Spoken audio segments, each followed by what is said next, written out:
Get this party started. Doot, doot, doot. Good morning. Good Morning. morning. Good morning. Now let's get into the show. Okay. I didn't plan on that one. That was Gary Vaynerchuk in a really high falsetto. I like him. I used to like him, but I still like him. I kind of grew out of him. Yeah, exactly. I got burned out. That was what I was going to say, but grew out of him. Yeah, it was kind of like, okay, I know I need to hustle. Oh, wait a minute, I already knew that. And apparently I need to drop the F-bomb every other word to be really, truly successful. Because if you just don't give an F, then that makes you successful because everybody knows you don't give an F. And it was like, really? Like, really, are you just cussing to be cussing or what's going on here? I think he's just a cusser. And I get it, and maybe it makes his point better. I think it just got really old. Who was that? Gary Vaynerchuk. Who's that? Are you serious? He is a self-made millionaire, billionaire, possibly even. Oh. Yeah, I'm sure. He started out on YouTube with a wine channel because his dad owned a liquor store, right? Yeah. Yep. His dad owned a liquor store, and he started out with a wine show on YouTube in YouTube's early days, and it went crazy. Yep.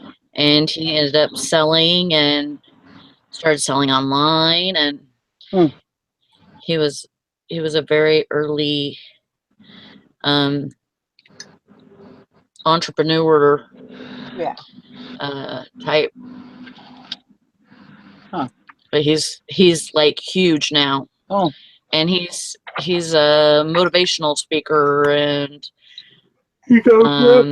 He's got a marketing company. He's really good at teaching companies, or companies paying him to do it, like social media marketing type stuff more than anything, I think.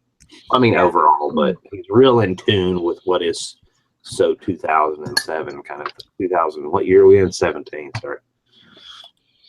Yeah, he's got Vayner. What is it? Vayner Media. Vayner Media. I think that, and then I'm sure that's just one of his. He's a freaking hipster that cusses a lot. And he actually does a lot of nutshell. like promoting singers and sports and stuff like that. He just, it seems like he's got his hand in all the pots.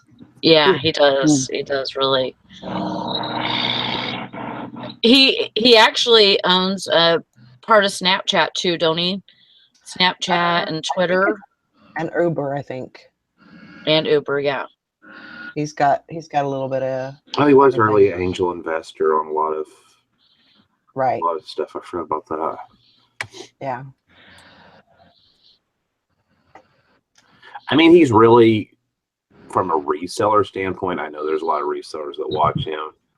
He's 99% motivation. I mean, that's really what it is. Well, 95% motivation, maybe 5%. You know, he talks about like Facebook dark posts, which you can, there's some advertising you can do behind the scenes on Facebook. If you're into that with your reselling business, I can see where you could actually take something away other than just like, hey, I just got out of the Walmart, cheerleader rally, go team. I mean, for me personally, it was always just a little bit more motivational. Right. I thought that's the way I took it. But I don't do other, I mean, like I don't do Etsy. I don't do Pinterest with my eBay stuff. I have Instagram and Twitter, but no offense, those are my personal accounts, and I don't follow other resellers on it. Yeah. I tried that, and all of a sudden it was like I just opened up, because for years I've had Instagram and Twitter, and I thought about, okay, yeah, oh look, there's a reseller that I know, and it was like Brock Parks, and so I followed him. The next thing I know, I got like 25 resellers, half of which I don't even know. And I'm like, but I keep my stuff pretty much on lockdown. And I'm like, no, they don't need to know the last 10 years of my life. Like, I don't know these people, you know? And it was kind of, I think I didn't separate, and I know I could have another account, but I didn't separate the personal from the other, but I don't know. Does anybody ever have any success? Anybody here or that's watching right now immediately in the audience, does anybody ever have any success that they can prove came from there with posting their eBay or Amazon or whatever stuff to like Instagram? I have. I've sold things to people on Twitter before, just by putting I'll push the button that says Twitter on my eBay, and it'll share that item, and I've sold stuff from that before. Also, I've sold one thing on through Pinterest. So and ultimately, I just think it's a way to be in the search more. Yeah.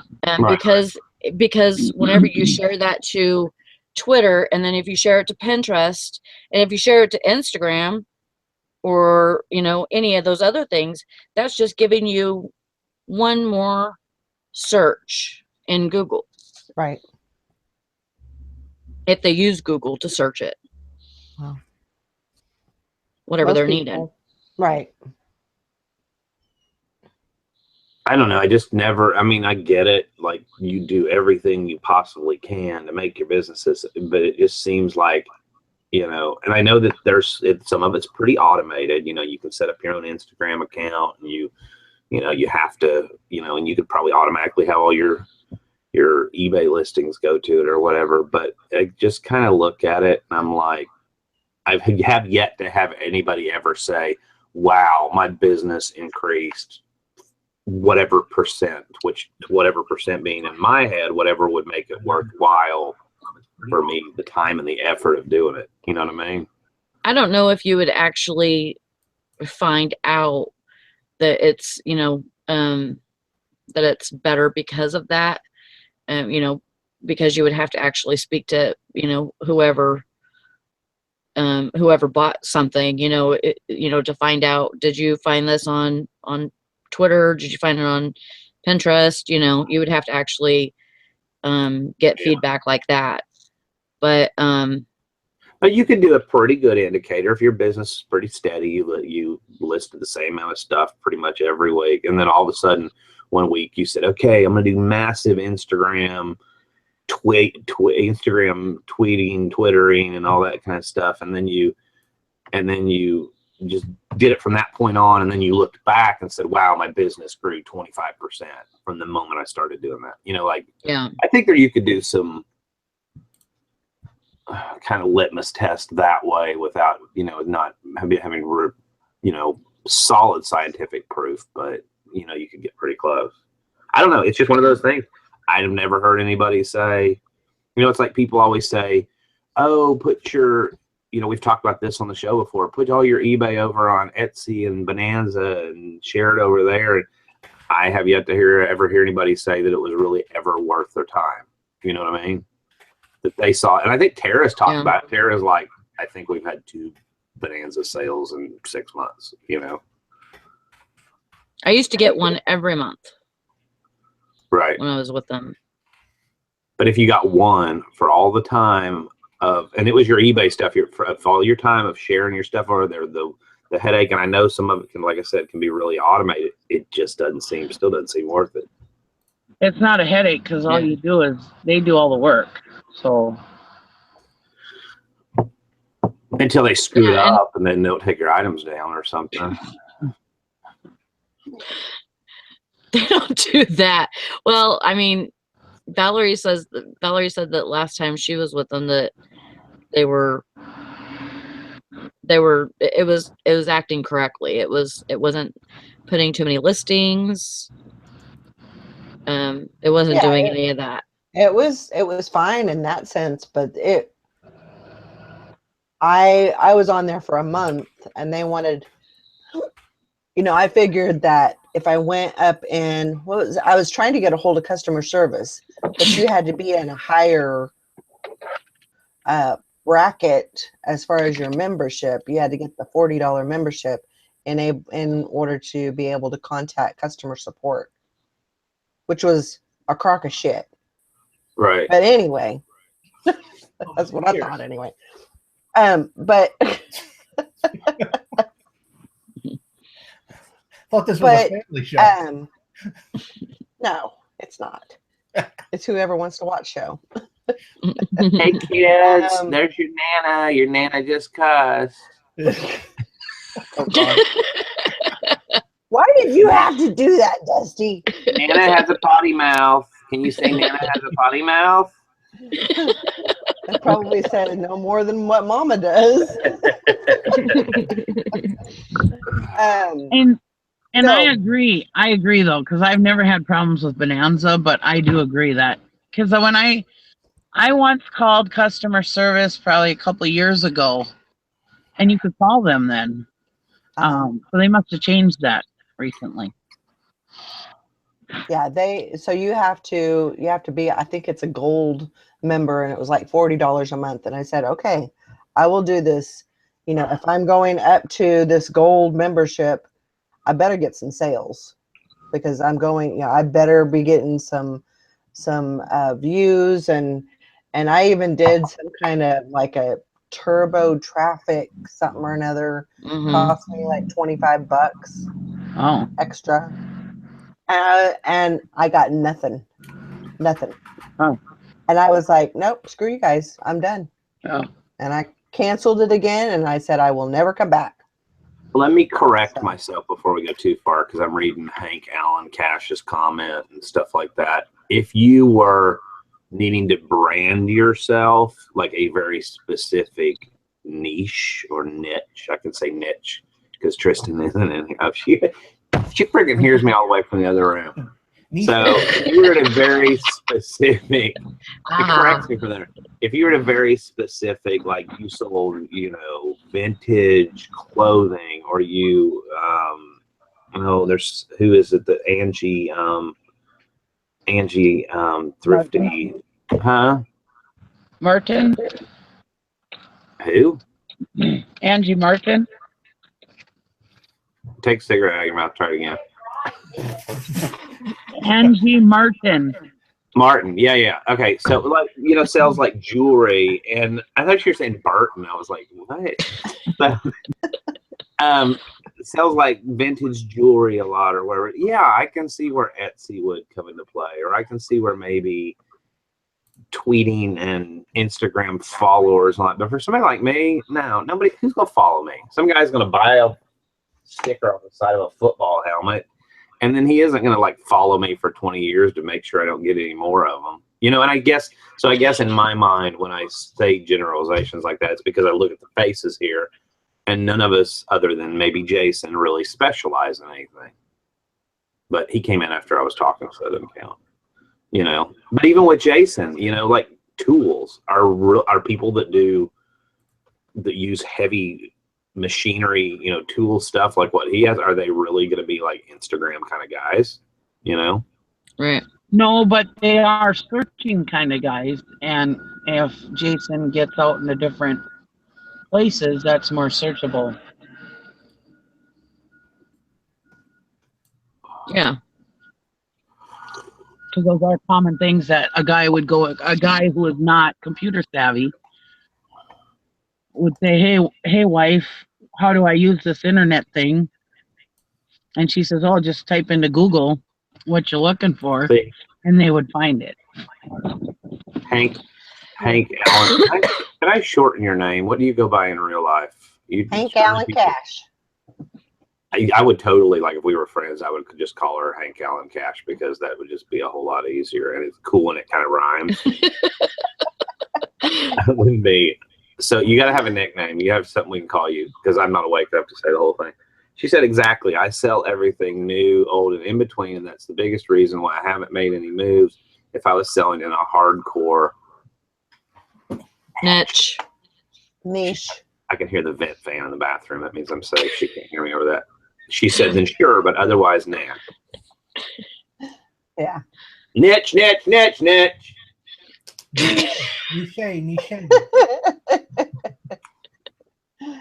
Big man when he can't hear you. Hey Beth, you know, when I started, when I restarted my account, just, you know, a month ago or so, and so I needed to get a hold of Bonanza customer support.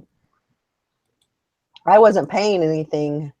I did just the basic, you know, I didn't pay anything for membership, but to get in contact with customer support, I had to increase my membership. And that was what really kind of, you know, took me off. And I was with them before, but I don't know. It just didn't seem like it was worth the hassle because it was always something. So I just, you know, I'm done with them. Now I may go over to Mercari. I may go back to Etsy and see, you know, if I can get on. I've been thinking about that too, you know, just maybe seeing if I could find another platform to put stuff on. So that might be a. Beth said she pays nothing to Banana, checks her listings maybe twice a month and gets probably 15 sales a year. So, I mean, I guess those are free sales, but if their customer service sucks and there's a risk of having an issue because they've been known for having issues, like, to me, for one sale, essentially one sale a month, was kind of my point. Then it doesn't seem like maybe the Google search engines are picking up, you know, because usually search engines, like, I forget what they call them, link backs or whatever. If it sees your eBay item over here, it goes, okay, cool, it's relevant. And then it sees Bonanza, and Bonanza also has it with a link back to your item over here, then it considers that doubly relevant. And Jason could probably, somebody else could probably explain how SEO works better than I could, but because I really don't know all the ins and outs, it's not my area. But I have a basic understanding, and that's what you want to do. That's why a lot of people do the private blogs or stuff like that, so that Google sees that same item in several places and goes, okay, cool, it's there. But I mean, me personally, I get it if you're searching for something kind of rare, maybe, or whatever, but I don't typically shop off of Google, you know, if I'm looking for, but then again, you know, it depends on what you're selling. Right.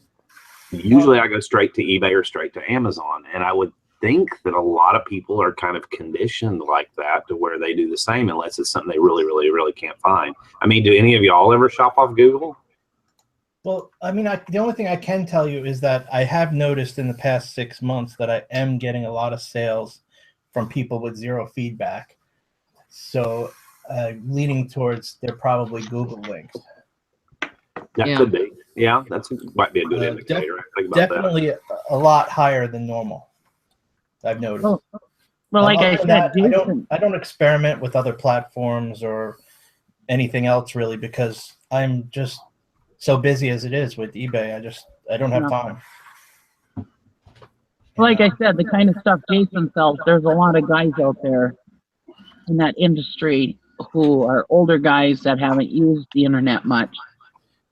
They're still using Ask Jeeves to find stuff. Yeah, so that would come in handy for Jason, you know. Jason's gonna put all his stuff on Ask Jeeves. I don't even have time for eBay at this point. Yeah. I'm so backlogged, it's insane. Yeah. But you know, so I don't do any other third-party marketing or just anything. Even a website. I've always wanted to do a website, but I mean, I just never have the time, you know. I mean, it would be all nice. you have to do is list 500 things a week, and then you'll be okay and have sales like Jason. Well, I think there's a point too, though, where you plateau. And this is going to be probably a little controversial, but you're going to plateau somewhat with your business and go, you know what? I'm making a good income. I don't think that eBay is really a business without hiring employees and yada, yada, yada. And of course, if you get to that point, then you can put somebody in charge of putting your shit on Instagram or whatever.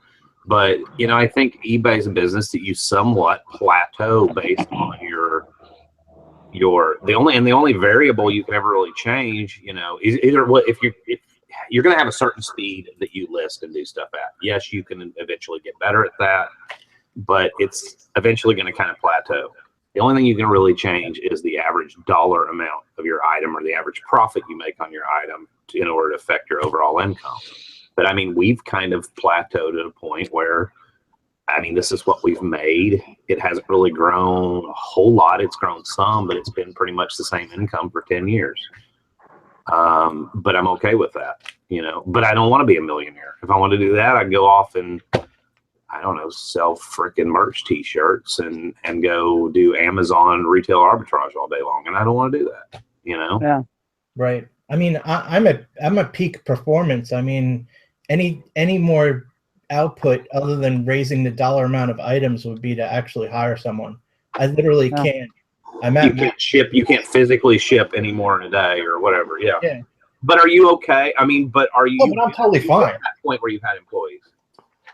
I've done the employee route, and it's just, you know, by the time you do all the paying and everything else involved and all that other crap, it's not worth the hassle unless you want to do really big numbers. I mean, to go to the next step from here, it's just, I don't know, it's not worth the headache for me. Yeah. You know, and I'm doing totally fine. I don't need any other, you know, coming in other than what I can do myself, you know. So that I don't need it to grow any bigger than what it is.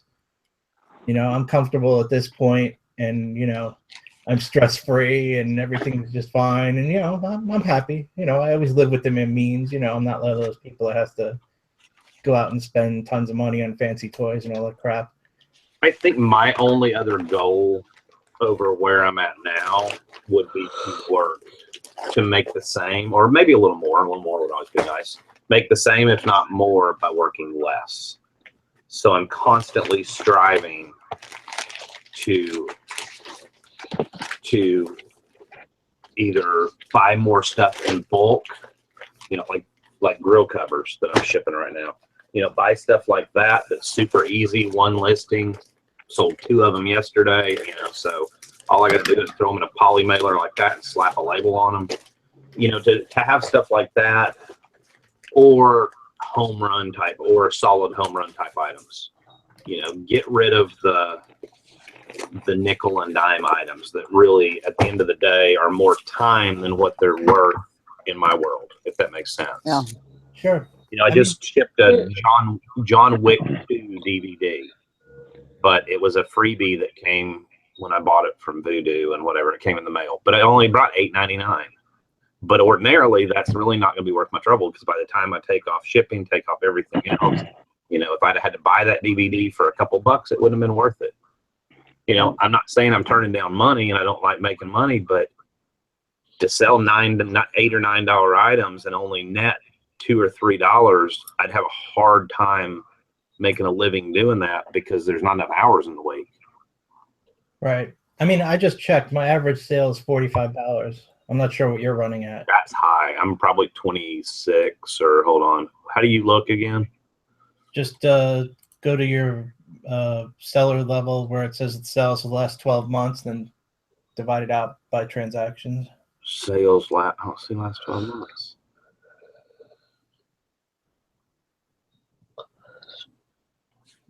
Is that in the seller hub? Yeah. Used to be on there. Doesn't tell me how many transactions though. You a liar. Oh, wait, hold on. You know, I'm looking at it, I'm like, wait a minute, that's not right, because I'm in the wrong account, first of all. Okay, here, this says 35. This says 3,534 transactions, $86,815.45. So 86815.45 divided by 3534 equals, yep, $24.50. But I'd like that to be $30, you know. I mean, if I had 15 copies of John Wick 2, yeah, that would have been totally worth it, you know. I'm sorry. So my secondary account like I said, is at 45, and my primary account is at 41. So.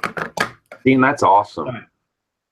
But then again, a lot of your stuff, I've sat and watched you prep your stuff to list it. It takes time to clean it, and you polish it, you scrub it, and then you have a professional area where you have to sometimes ship things that are more difficult and stuff like that. So you're earning that. You know what I mean? Oh yeah, especially since I'm very organized. If I wasn't very organized, I couldn't. It would probably cut my numbers in half. And you're anal. You just admitted that. So. OCD.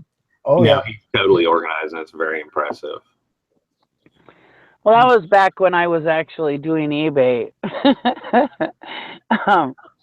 You know, I was in that boat too. I didn't have. I kind of slack in the last few months, but like last year, yeah, I was in the boat where I didn't have time to. The only thing.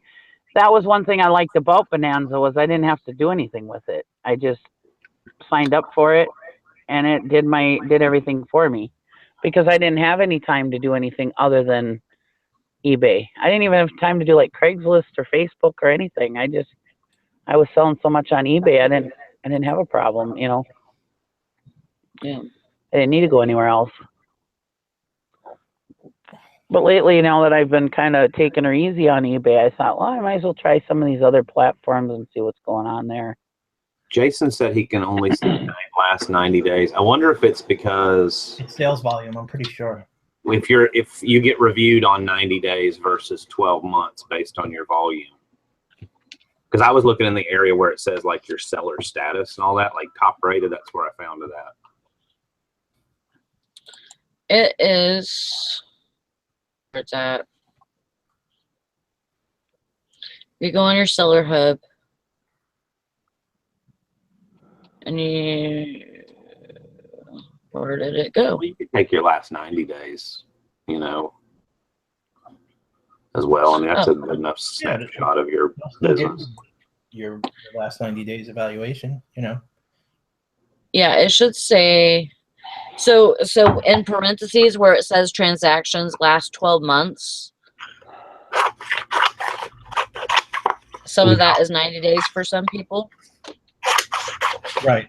Yeah, you get evaluated for top rated seller based on 90 days. They look at the 90-day picture. If you do, I forget what it is. It like 400 transactions or less a month, or 300. Don't quote me, but they look at some people in a 90-day snapshot, and some they look at it a year. I can't remember which one's which. Now I just spilled my coffee. I see. It's all your fault.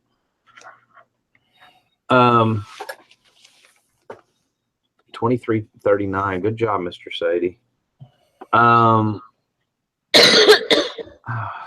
Good job, comfortably. I think if you're in the 20s, that's great. Yeah. It really is good. I know. But I have a good mix, though. You know, I have some stuff pulling me down. I have some stuff. Yeah, I have some stuff I sell at $5.99 free shipping. But I have hundreds of them and literally have nothing in them, and they help offset defects and things like that. And I make like maybe $1 or $1.50 or whatever. You know, maybe 75 cents. You know, after it's all said and done, and I pay the shipping and fees and all that. But I'm okay with that. You know, there's a reason I have those, because it keeps sales momentum. And I don't know. I've been asked to kind of explain myself on that one. I have a certain troll that likes to call me out, or thinks they're calling me out every time they find some little sticky thing in my store. They go, "Why didn't you explain that?" And that's the one that they like to pick at was, you know, explain to people how you're selling stuff at a loss or why. But no, I have reasons for everything I do. I mean, trust me. There's not like I don't sell stuff and then go, "Oh my God, I bet I'm losing money on that." You know, I'm getting defensive now. But anyhow, you know, Well, quit it. And also, don't forget, you can sometimes sell at a loss. You know, sometimes people even make mistakes, and you got to get rid of that inventory too. So exactly. Well, I throw stuff away, but or throw it out. You know. No, I've done that for probably 10 or 15 years. I call it a defect offsetter. Back before the defect system was a feedback offsetter. And I've always had some low, easy to ship, throw them in a padded mailer type items that sell several a week. And that way, if you do get a feedback, I was reading the Amazon seller forums yesterday, and somebody was saying they had so few feedback. They'd only sold 150 items in, I think it was like the last year and a half. And because of that, they had like 2 transactions that something bad kind of happened on, and it literally pushed them over the edge where they were going to get suspended. And so if you have a ton of transactions, then you don't have to worry about that, because you got lots of other little bulletproof items that nobody, it's freaking skeleton key for $4.99 or $5.99. Nobody's going to complain about that. It is what they saw it was, and here it is. And I've got 600 of them. So yeah, Hank, I agree. She said they have too much time on their hands to nitpick other people like that. It's kind of like, if that's the best you can come up with, really seriously,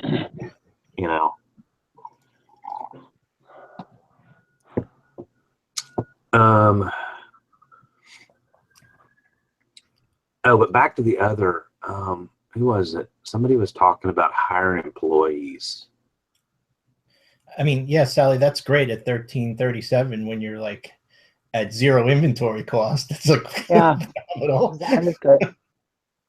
I mean, I wish it was higher, but well, everyone does. But I'm selling stuff for really cheap, so that and no inventory cost. It is what it is.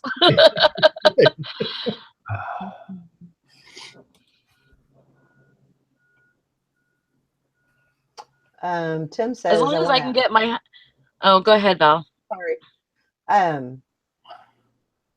Tim says, I want to ask everyone, when I get approval to sell more, hopefully tomorrow, should I do all at a set price, or do split, or do some auctions? I think, I don't know. It's hard to say, because depending on how many you get, you might do some auctions. You might look on some of your listings, or, some of the things that you're listing, and see what sells better. Some things sell better at auctions. Some things don't. Kind of do some homework, and, look through some of the items that you're selling, and see what, see how they sell, if they sell better one way or the other. Yeah, that's what I would say. What's he gonna get? What's he talking about? I know he's trying to get his limits raised, but yeah, he gets his increase, or he should get his increase. So he's wanting to know what he should do with that. I mean, you can try auctions. It's just remember, Tim, it takes 2 to make an auction. That's right. You're going to have 2 people that want that item bad enough to bid against each other and run the bid up, right. And preferably more than 2. And so it needs to be. I think auctions are still, depending on what you're selling. If it's something specialized or something that's a hot commodity, then yeah, they might still work. I have the worst luck in the world with them. Right. The few times I've tried to run them, and I think my inventory is too common to really ever make an auction work. With the occasional item, that might do some good. But I'm an instant gratification person. I actually listed a bunch of stuff yesterday, probably 30, 35 items. And, I sold several things. I like that, throwing it out there, throwing a price on it, putting best offer on it, getting a decent price, a fair price for it, versus waiting for 5 or 7 days. And then you got to wait for the auction to end, and you got to hope they pay, and yada, yada, yada. And I mean, now I'm already paid in less than 24 hours of shipping the stuff out. Yeah. I'm more of a cash flow person, so I don't really, but I don't sell the kind of stuff Jason does either. Jason. Those vintage. I threw those vintage perm auction, and they're ending in 9 hours. They have 51 views, 2 watchers, and 6 bids already. I started at $8, and It's at 26 right now. What are they? Hair rollers. Oh. Perm rods. Right. And one morning you should demonstrate those, Sally. Look like a Lucille Ball episode or something. No, thank you. I thought I was But bad that's enough today. That's the thing, Tim, also, is that when you do a listing, realize that, you know, when you're doing an auction, set your auction price for what you want to get out of the item. You know, don't set it for 99 cents. Set it for, you know, whatever you want to get out of the item. That's your first price that you list. Because you know, if you don't, there's no guarantee. There's a lot of auctions and bids out there that there's just one bid. So there's no guarantee that you're going to get that second person to raise it up. So And make sure that if you are doing free shipping, that you include your shipping price in that too. Right. Yeah, since I sell kind of unique items, I usually try to do one round auction, and I set the price usually about 10 to as high as 20% below the average sale price, you know, depending on what the item is, how hot it is, or whatever. Yeah. And that does okay. You know, I'd long gone are the days of $9.99 and go, or 99 cents and go. At least in my opinion, you end up getting burned all the time usually. I still think it depends on what you're auctioning. You know, collectible maybe. I mean, collectible maybe, specialized maybe, like Jason's selling. But I mean, we just live in such an instant gratification society. Me personally, I don't buy stuff off auctions anymore. It would really have to be. The last time I bid on something in an auction was a box set DVD. There were some box sets that I would buy off of eBay and flip them over to Amazon. They were a little bit more rare, and I could flip them that way and make a little bit more money on Amazon. And I would just throw a bid in there just to wait, but I wasn't in a hurry to get it because I was going to just resell it, you know. And it's just I think it still will work, but I think the days of 5 and 7 day auctions, there's still people out there, you know, everybody's grandpa or mom or whatever. But even my mom uses Amazon Prime. You know, she didn't want to wait around 5 or 7 days. She used to be an eBay shopper, you know, but she orders everything off Prime now. So I think unless it's something that people really want to wait for, or like investments like gold bullion, yeah, they'll wait around to get a hell of a deal because those people are used to waiting on the stock market or waiting on, you know, prices to fluctuate. Stuff like Jason sells, it's kind of specialty stuff, vintage perm rods or what, I don't know, but I guess people collect those. I mean, I knew they were a thing, but I don't know why. What do people out there, are they actually going to use them? I assume so. Oh, yeah. You know, some vintage stuff. But I see, it's funny, I go through these listings when I'm doing, you know, research for my own items, and I see like people doing all these shirts that are pretty commonplace shirts. And it's like they get one starting bid of $9.99. That's it. And then you go check out their other items and check out their solds, and I'll go down a little rabbit hole for a minute sometimes, and I'll be like, every single item ended that way. Okay, at what point does that seller get? They'd have done a whole lot better off to price everything at $19.99, you know, best offer, and just throw it out there and had money coming in the whole entire week. Instead, they sold 3 items when all the auctions ended at the end of the week for $9.99. You know, not just that, but when you go and you get completed list and try to get an average price for what, you know, the item you have, you'll notice like on more unique stuff that you'll see a lot. Some will be auctions and some will be buy it nows, and a lot of times the buy it nows will be higher than the auction price.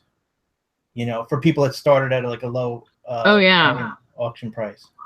Mm-hmm. You know, and you'd be like, wow, they left a lot of money on the table. You know, I see that quite a lot. Yeah, if I was, I mean, I would totally like set it for more money. Like, okay, say those perm rods, I would have asked for probably $20, you know, on buy it now, rather than $8 on on auction. But if I would have done the buy it now, I would have lost money because it's already up to 26. You know? So, and that's the thing. I didn't really, there's so many different ones. There's so many different perm rods that you can't really tell which ones are selling better. And so that's why I did auction in the first place. Yeah, but I was looking at those when you had them pulled up. I was looking and I was seeing just on the search term for vintage hair perm rods, which I probably could take out the word hair. That might be narrow me down a little bit. Hold on. It's got 99 solds. All right, take out hair. It's got 157. I'm seeing about $24.99 at being the high end on just little lots of them. Like you said, it's hard to tell which ones are which, and they're all different. And all that. But I mean, I think it wouldn't surprise me. How long do you have left on that one? I think it's been up for 5 days. I think it had 5 days on it, maybe even 7. It's got 9 hours left. Yeah, well, yeah. If you are and you're at $26, it wouldn't surprise me if you're if you didn't get another bed. Do you know what I mean? Oh yeah. I mean, I hope you do. That sounded awful, but it wouldn't surprise me if you didn't, because you're already at pretty much where the market is. It seems like. Right. I'm not sure. It just, I think there's those, some of those perm rods that are just really wanted. There's only like 10 of them, but I think those are the ones that are really wanted and flexible. And so I think that's what they're going after. So it depends on how wanted those are. You know, if they're willing to pay the money, Here, they're going to get them. Shh. You're awful, Dusty.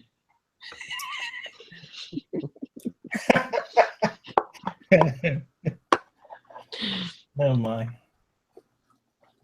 Yes, I just like telling Dusty that he's awful and has a because I type things in here where nobody can see it, little innuendo things to try to make her crack up. You were the one talking about rods. Got a gutter mind. So, I don't know. But if that ends at 26, I mean, it just seems to me sometimes. It seems to me sometimes that the whole auction thing, unless it's super rare, super desirable, it seems like I see a lot of resellers just kind of sitting around waiting and hoping they might get a little bit more than market value. It just seems like and unless it's something, I'm not saying your perm rods aren't special, but they're not. I mean, they are. That's going to come out wrong. I mean, I don't know. They might be, and I hope they are. But what if you just stuck them at $29.99 or best offer, and somebody came along and offered 26, and you'd had your money 4 days ago? You know. But what if it goes up to 65? If it goes up to 65, it's going to be the highest perm rods ever sold in the last 90 days on there, and I don't think it's going to. Okay. Or they won't pay you. You know what I mean? This is the thing though. Like I put up like I think 4 lots of them, and I put them all at auction. And so after they go off of auction, I'm putting them on buy it now.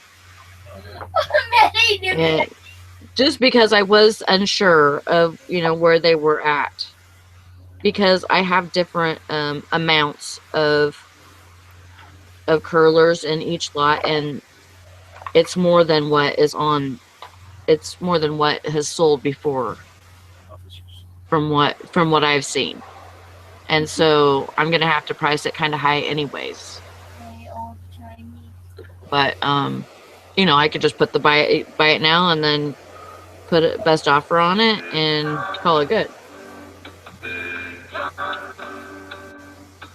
Every morning at the mine, you could see him arrive. He stood 6'6" and weighed 245, kind of broad and shorter hair at the hip. And everybody knew he didn't get going there. There goes the show.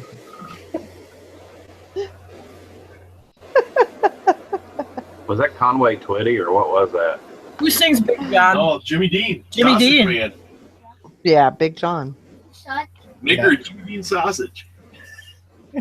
Big John. If this turns into like Air Supply, I'm out of here. Buy me some C.W. McCall there, Nikki.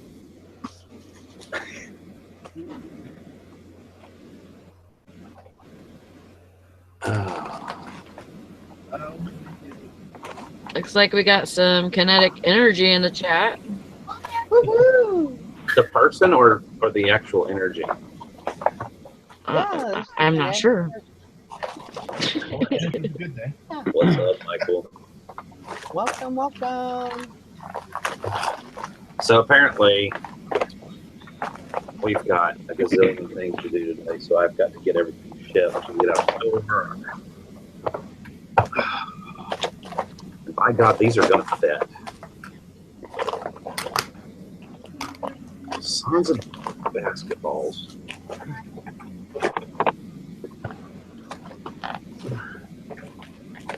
Got like 10 balls.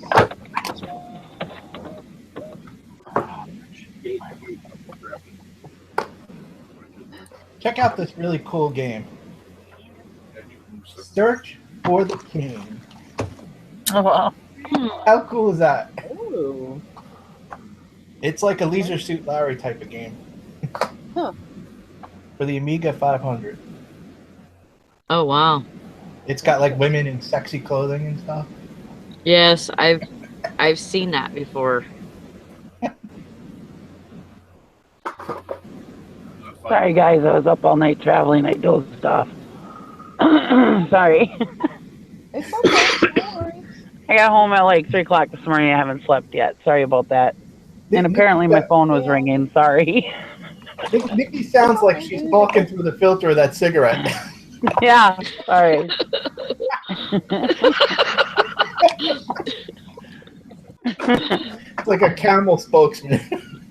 I just got really comfy here, and I'm just sitting here listening to you guys. I'm like, oh. I was like dozing off, waking up, dozing off. Sorry about that. Don't worry about it. Let us interrupt your nap time. You need to go and lay down, or Well, that's why I was gonna skip the show today, and I was gonna go take a nap, and then I was like, no, I feel pretty good. I think I'll do it. Well, she's good now. She's got her nap. Yeah, I had my nap. I'm good. power nap. Sorry, guys. Excuse me, my secretary is on break today.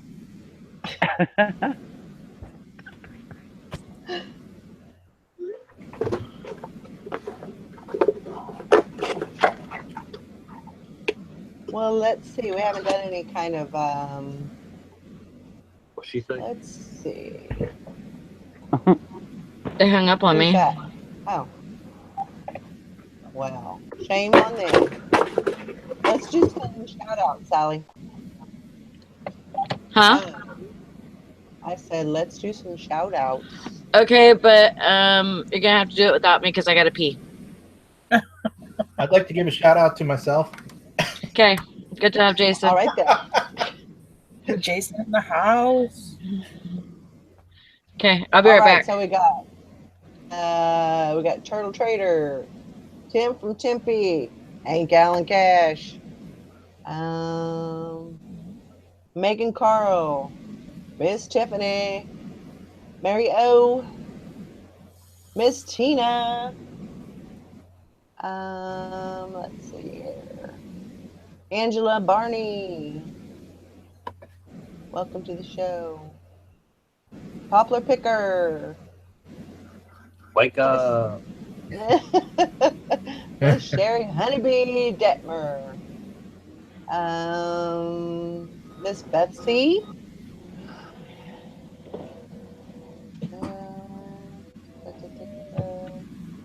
Anissa Green. Maureen, the Free Pile Picker. The Comfortable Life. Megan, Carl.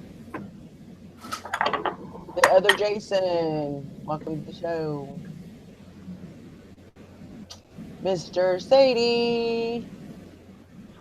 Greg Murray. Alabama Picker. Sorry, I'm just going through the chat here.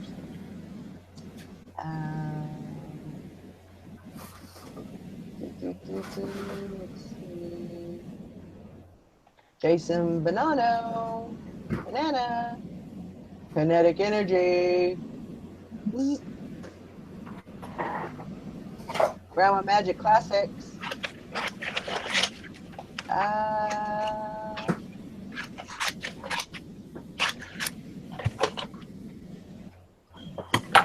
All right.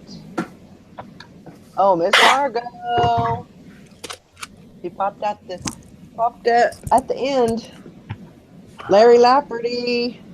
Good morning. Good morning. Larry just got off the bus. Where's Eric this morning? I don't know. He might be at an auction. I don't know if he was going to an auction today or not. Probably asleep. Oh, He does have auctions on Tuesdays or Thursdays. It's one of the tea days. Okay. Oh, I don't know which one that is. Nita Hall. First time watching you guys live. That's awesome. Thanks for coming in. Jay Curtis. Why do people in California buy stuff? Probably the same reason that people in Alabama buy stuff. They should only be allowed to buy the first time.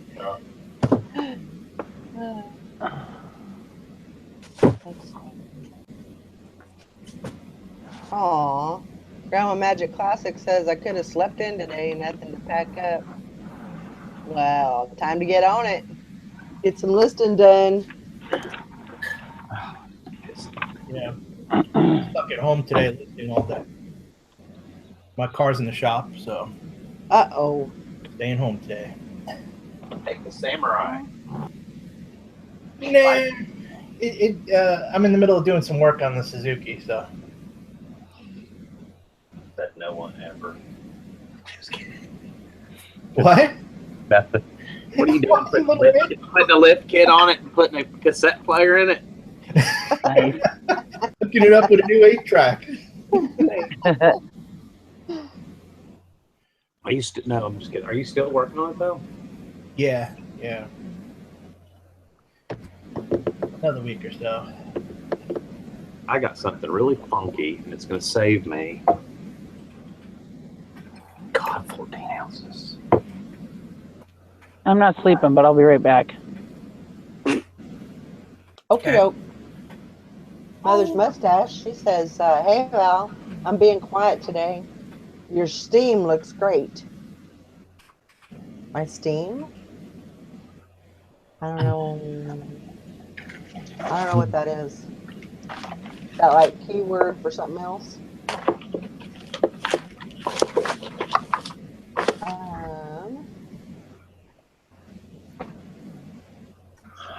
Well, hell.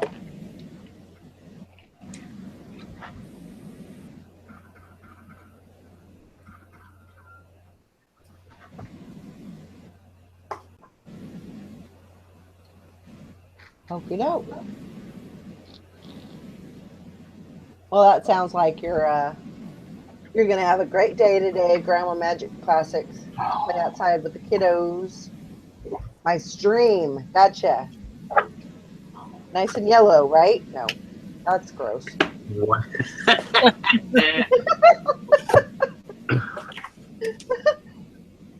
Do you know somebody accused me of being like the quiet one? The quiet one? And I said, you know, those are the ones you got to worry about. Those are the worst ones. Okay. Only quiet girl can't get a word in edgewise with the rest of this group.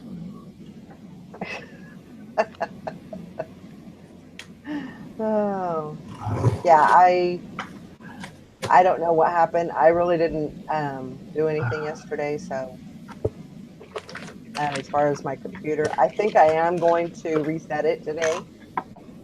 Going to go through that and do that. See if that makes any difference. My son comes. Go My ahead. my son comes downstairs yesterday.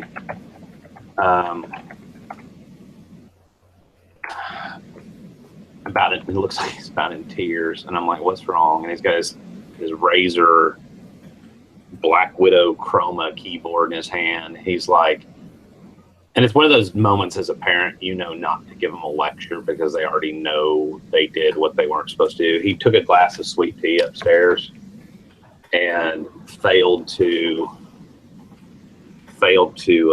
use his little Walmart Yeti thing or whatever that has a lid on it and dumped it into his keyboard. Uh-oh. So needless to say, I now know how to take one apart. It was kind of interesting. I think we got it pretty well cleaned up. The bad thing is with, if you've ever spilled a Coke or anything with sugar in it in a keyboard, it's not the issue when you spill it, it's the issue after it dries. Right. Because then all the sticky dries. Exactly. But I didn't give him a lecture. I said, "You still have that cup that we got you with the lid, the Yeti looking one?" "Yes, sir, I know." That's all you had to say. Poor guy. And God, he's such a great kid. Like, he's the kid, he's my gamer. And like, he did the research on exactly which key, like he researched that for 6 months. Found the best price, found everything, saved. I think we actually bought him that for Christmas, but normally if he wants something like a gaming mouse or whatever, he'll ask all his gamer buddies, get positive and negative reviews, and then, find the exact one and save his money up. And he'll find a freaking coupon code online or something. He's the kid you can give him $100 at Christmas, and by the following December, he still has, $60 of it because he just, So everybody always gives him money. So if I ever need to borrow money, I'm like, "How much money you got in your wallet?" He's like, "Oh, 500. Really? Oh. He wants $1,000 for it. And this said my ex spilled a Mountain Dew in his tape deck back in the day, and it never worked again. So I just got a text message that someone is arriving at their new home. Oh. In the next few minutes. Why did you check the UPS tracking address on him? I started to, I had a friend that was visiting here and possibly going to move here, came from California one time, and I said, "Listen," and he was driving all the way through, true story, in a dually truck pulling a fifth wheel camper, and he left, I forget where he lived, somewhere outside of LA, and he was going to drive it straight through to Alabama. I'm like, "Dude, you know how many hours that is?" And he and I would text back and forth, and finally I was like, "Listen, I know this is creepy. Can you just turn location services on and share your location with me? And once you get here, you can turn it off or whatever, so I don't have to keep asking, like, where are you at? Where are you at?" He's like, "Oh, that's a good idea." And so I would just get on there and hit the little tracking thing and track him. And believe it or not, he made it in like,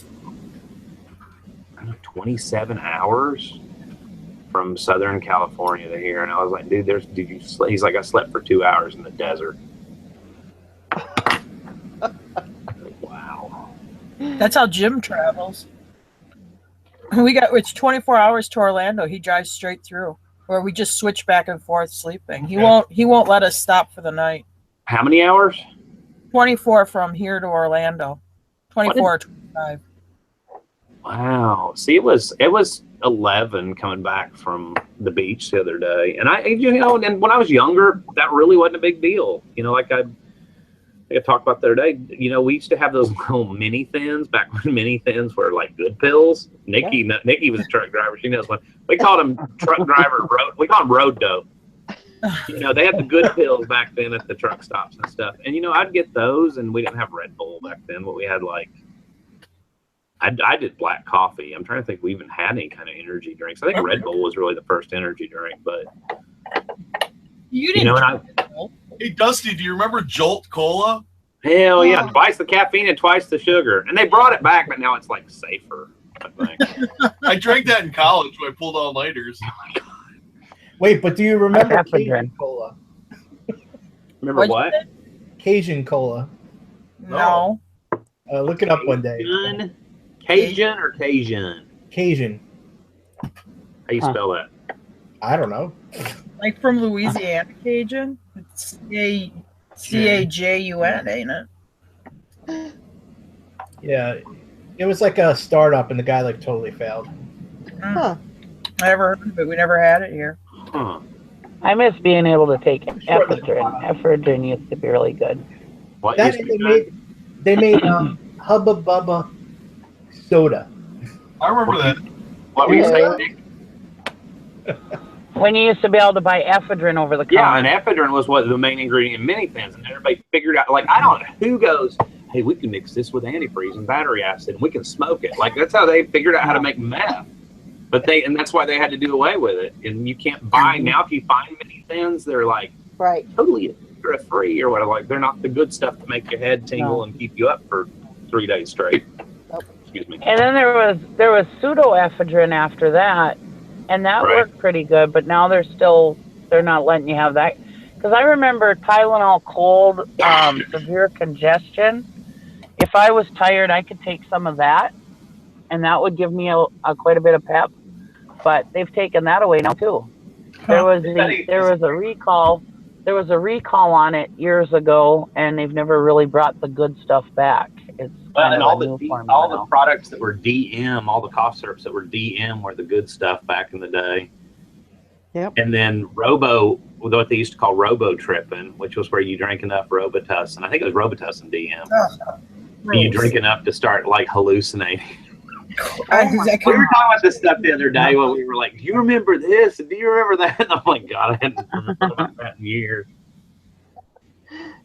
Now our friend is Red Bull, but now you can get it. Now you're stuck with crap like this. I found this at Walmart. It's still full. I bought it like, I don't know, 9 months ago, but it's like straight up. I like No-Dose, but it's the off-brand. I think this was like $1 or $2 at Walmart. The only problem with caffeine, and they're just straight up caffeine pills, they're double strength. 200 milligrams for each caplet. The only problem with caffeine is they kill my stomach. Yeah. So if I really have to get something done, I can literally only take half of one of these without it upsetting my stomach.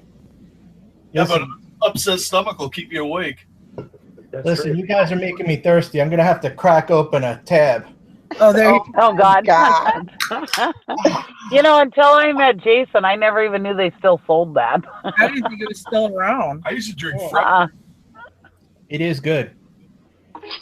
And I like to keep a tab on my weight, Get it. There you go. When we drove from New York, we drove straight through. Other than stopping to pee, that was it. Yeah, somebody was saying they took Claritin tabs. Megan, Carl, my friend, gave me a couple of Claritin tabs for our road trip. I was shocked how well that helped. You know, it's really weird. Prilosec. I take over-the-counter I take prescription, but I haven't been back to the doctor in a while, so I just take the over-the-counter crap. Prilosec. When I take my heartburn stuff, for some reason, it gives me like a jolt of energy. I don't know what it could possibly be in a. Probably just makes you feel better. We have a doctor in the house.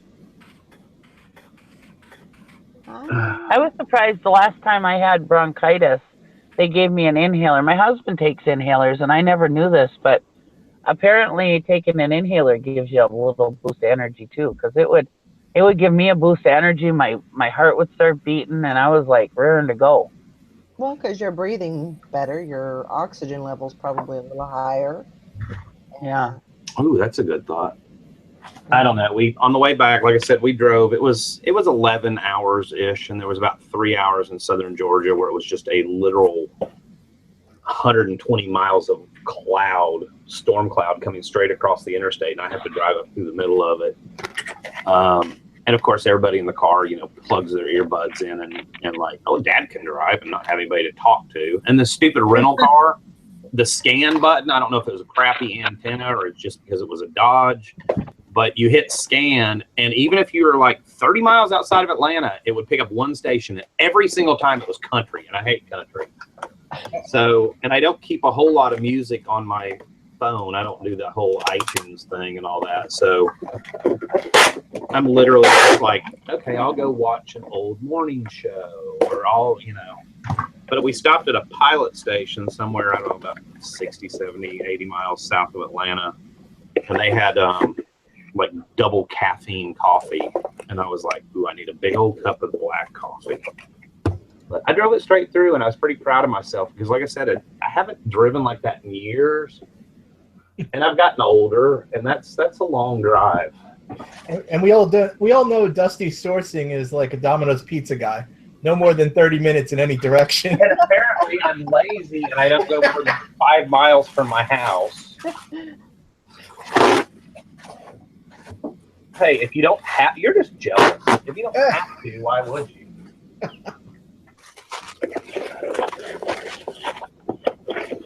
Don't be a hater. I don't know. I'm just not. My days of driving are over. Yeah. But it's funny though, when you come home from a place, it always seems like it's so much faster than going there. Oh yes. I don't know if it's the anticipation of being excited about where you're going, or. Oh yeah, even when I'm doing a pickup or something, I'm always more, like you said, you kind of like the anticipation of what you're about to get, you know? And then once it's secure and you're on your way home, it seems to always take a lot longer. And being the truck driver of the family, it drives me nuts that everybody thinks that I'm the one that should drive. Like, I don't have my stamina like I used to, I used to be able to drive I drove one time from Washington State all the way back to Minnesota nonstop, but I can't do stuff like that anymore. Mm-hmm. If it would have been, we left out at 10 o'clock in the morning, Eastern time, and we got home like 9:30.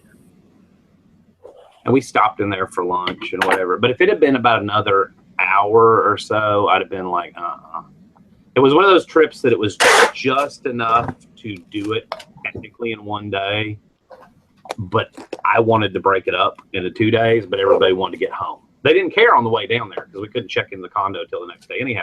So we had to find somewhere. Look at the hottie my dad met last night on the plane, and she wants to she lives in Birmingham. She like boys? Yes. Okay. Well, don't show her face on camera. Hold on. Sorry. She's beautiful.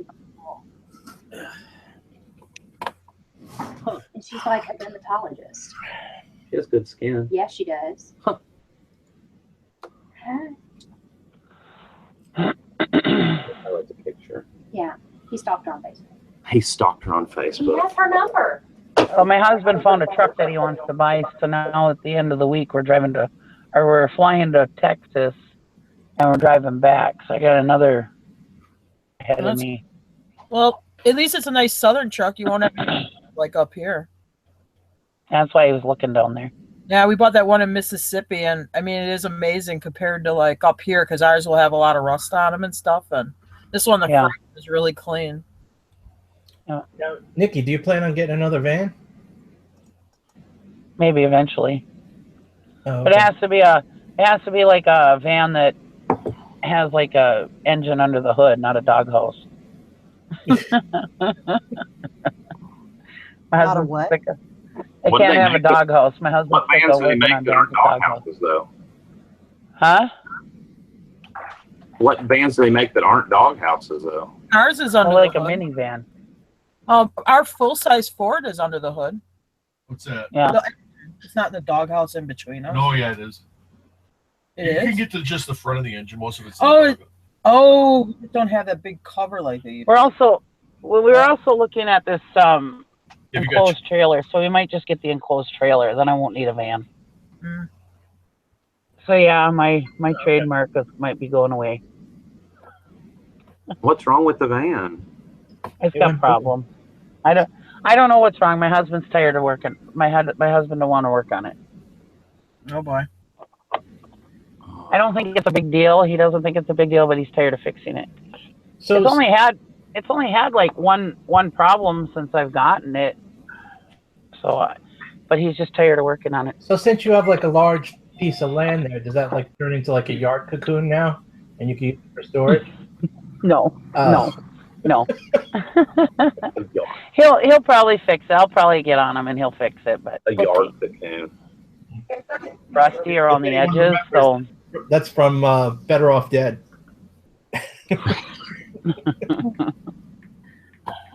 But yeah, it wouldn't be the first thing that's sitting out in the field.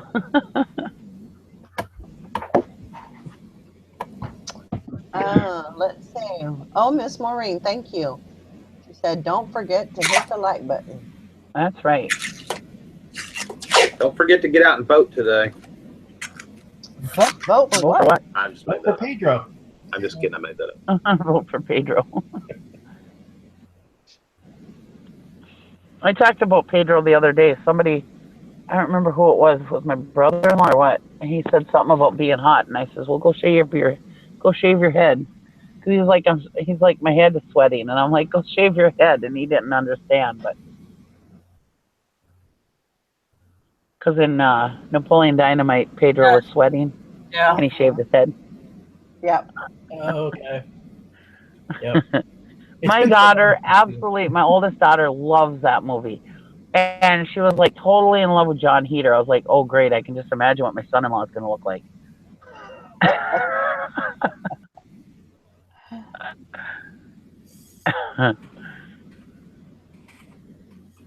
So when we went to New York, I am so tired of walking. I don't even want to get up today. You should have taken the jazzy. Huh? You should have taken the jazzy with you. Yeah. The rascal. Oh, Lord. That's why I said if I ever go back to New York, I'm taking a scooter. You should have rode your rascal, Nikki. I don't have one. You need one. That'd be awesome. You had one. I do. No. I said I wanted to get one for auctions. Oh, that was it. I thought you already achieved that goal. I have a scooter that I got to take apart and sell the parts on.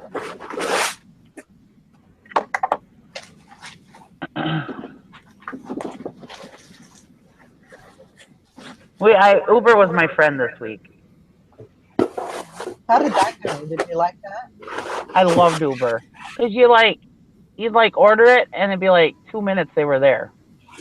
Wow. The funny part, was awesome. Uber is great.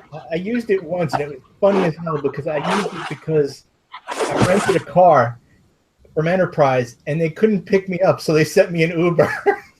Uh-huh. Thought that was so funny. Yeah, and you could have Uber go get you stuff and bring it to you, and yeah, I just love Uber.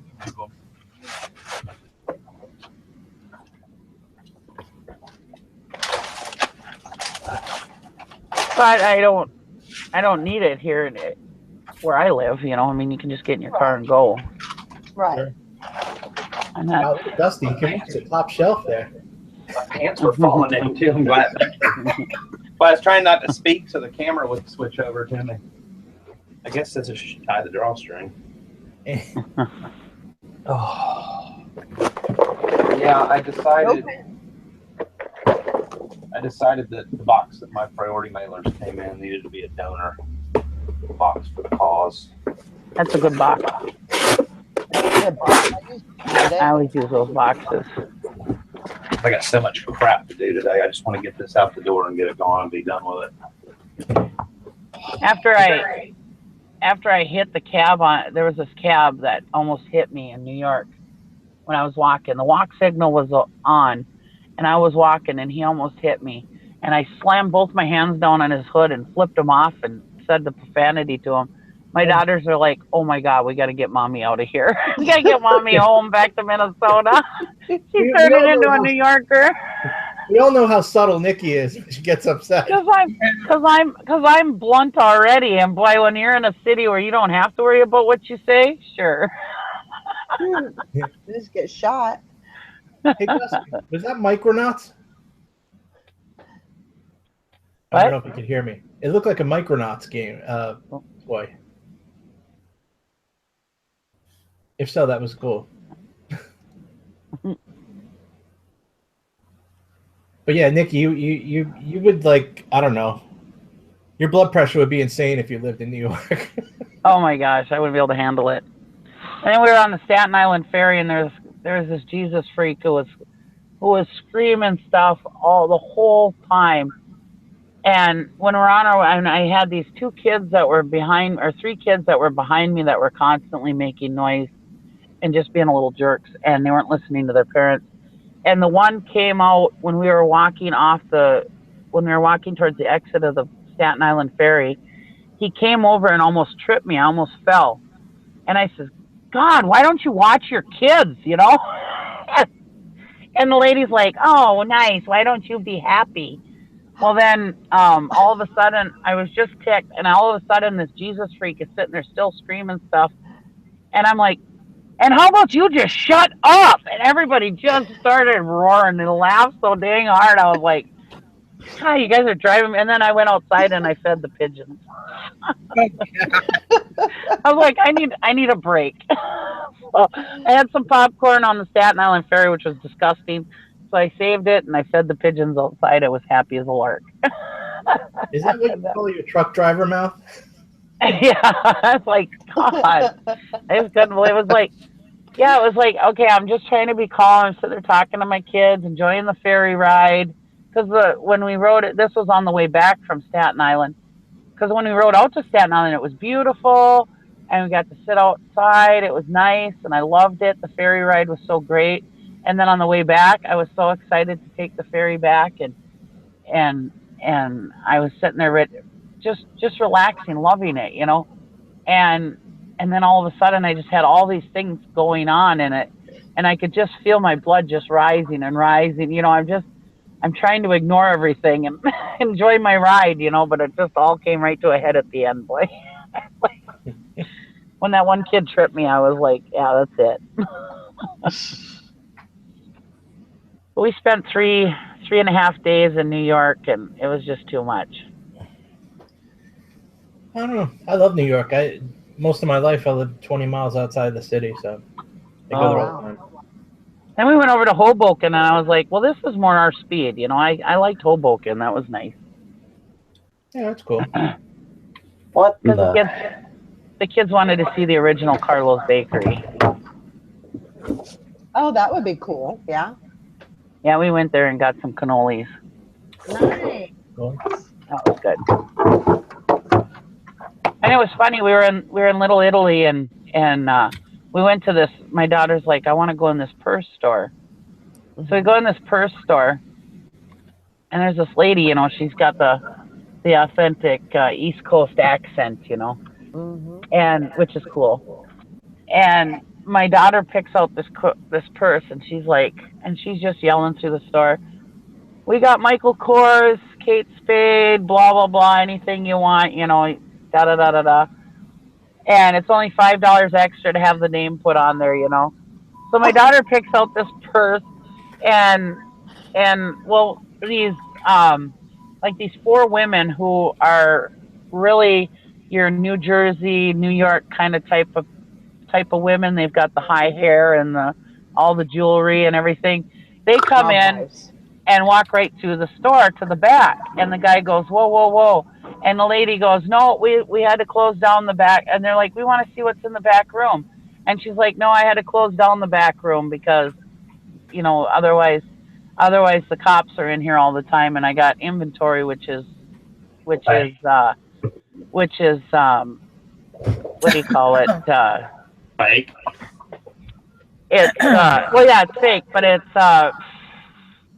what they use to get you on a case. Clues, or not clues, evidence. Then they got all this evidence. The cops can get me on all this evidence. She says, so we just put the name on right away. And it was so cool because what they do is they've got all this stuff, and in between all these purses and stuff, they have what they do to put the name on. And then they put the name on it real quick for you, and then they put all the stuff back around this little machine that they do it with. What in the... It was really cool. And she's like, yeah, this way I get to go home at night to my kids. You know, it was just funny. I was like, This is awesome. So my daughter got a fake Michael Kors purse. There you go. She's like, nobody at home will know it's fake. So then when we were in front of Michael Kors, the store, I said, hey, why don't you hold up your purse and I'll take a picture in front of the Michael Kors store.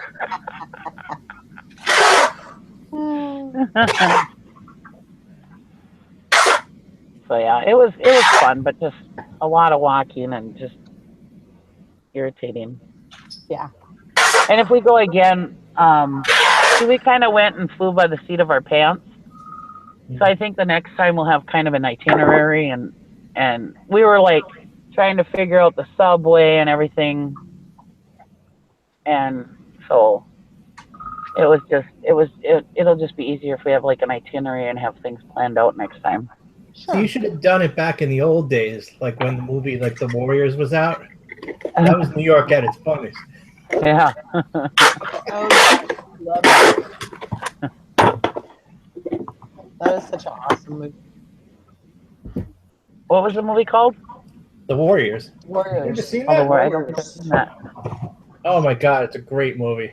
It is a I'll have great to watch movie. it. It's about gangs in New York back in the day, but it's it was just good. You have to watch it one day.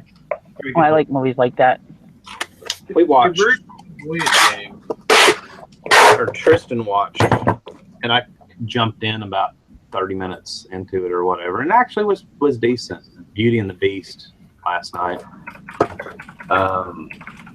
was actually well done. And then we watched Life. Have you seen song? Huh? Jim likes to sing the teacup song, tale as old as time. I really like to do it like Angela Lansbury style. Angela Lansbury. And then we watched Life. Have you seen that one yet? Where they go to like retrieve the pod that's coming back. No, I want to see that. And it had a form of life in it, and then they bring it on the space station, and I'll just leave it there. Oh, how was that? It was actually really good. It had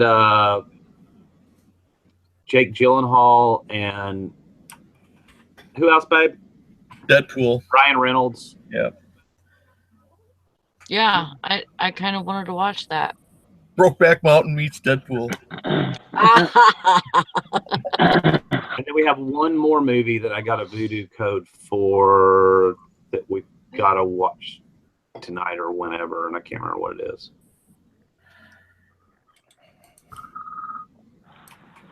I gotta tell you this one other thing that happened. It was funny.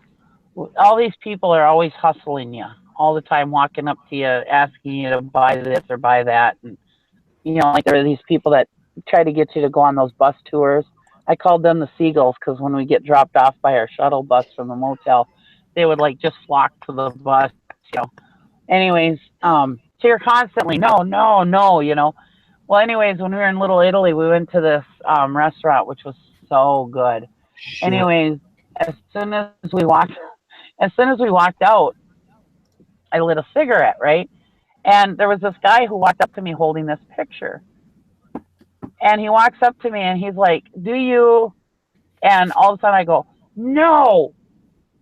And he goes, as I was saying no, he's like, "Do you have a lighter?" It was him and his wife from New Hampshire. They were just visiting too.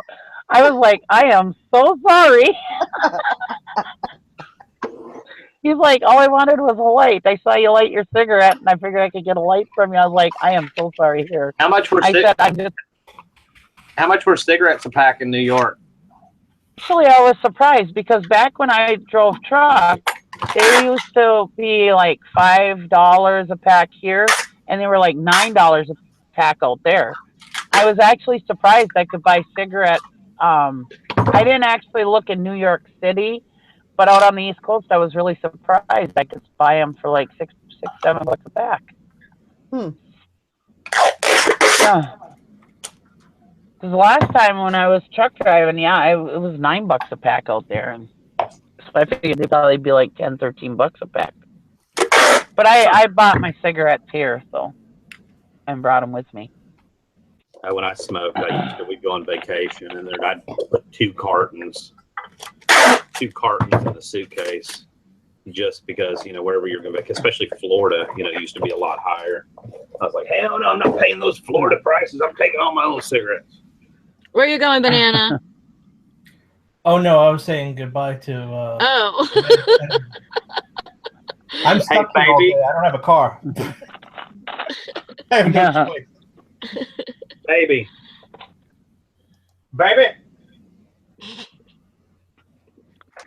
Yeah, us and that couple had a pretty good laugh about it because I just screamed at him right away. I'm like, no, I didn't even let him finish saying what he was saying. Oh my God. You know what I found again, Valerie? Huh. I was helping Brandon with the yard and stuff, and I was standing on the porch. Sorry. I looked up at my my light cover. The thing that goes around my outside light. Yeah. And there was a frog in there again. Oh, really? Yeah. And it's like 8 feet off the ground. Yeah, but they got little suction cups on their little fingers. Don't you have them like crawl up your windows and stuff? No. Oh, we got them here. They crawl up my glass windows, and if you look at them from the other side of the glass, they got like little tiny suction cups on their little fingers. I was wondering how they got up there because I was like, did they actually jump that no, they high? Yeah, they're little tree frogs.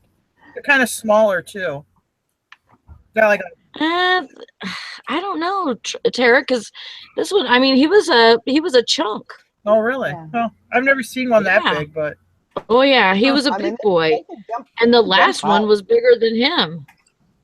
Oh, they can jump pretty high. He looked like a little bullfrog or something. How big an old boy are you? Who knows what that's from? That's Roy D. Mercer. Am I the only one that remembers Roy D. Mercer? I don't even know who you're talking about right now. No, who are you talking about? What's that? Roy D. Mercer. He was a fictional character. He was on the Brent and Phil show. Never heard of that. Oh, and they would do prank calls. Dang, Dusty. Are you showing your age right now? How big an old boy? What year was that? I'm surprised Nikki doesn't know him because he put out a lot of stuff on cassette back in the day, and like in truck stops you could buy the comedy stuff to, you know, listen to, and it was nothing but like prank calls from Roy D. Mercer. Is anybody else from like Oklahoma? And I think their show, I think that he's had 12 albums. It was created by Brent and Phil. Was he the funny guy that did the stuff with the piano?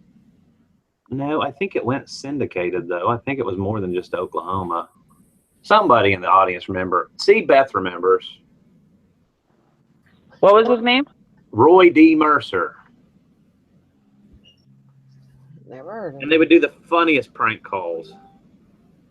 I remember There's a radio that. station now that does prank calls, and I can't think of what it is. It's one of these syndicated morning shows that's in about half the United States.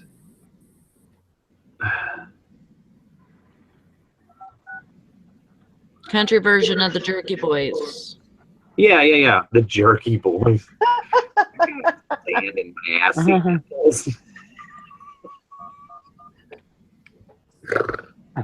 I measure you for a pine box.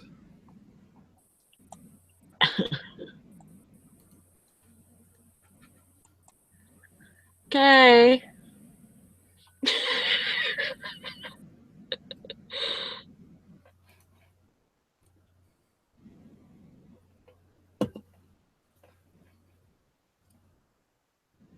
So you're sticking around the house today, Jason?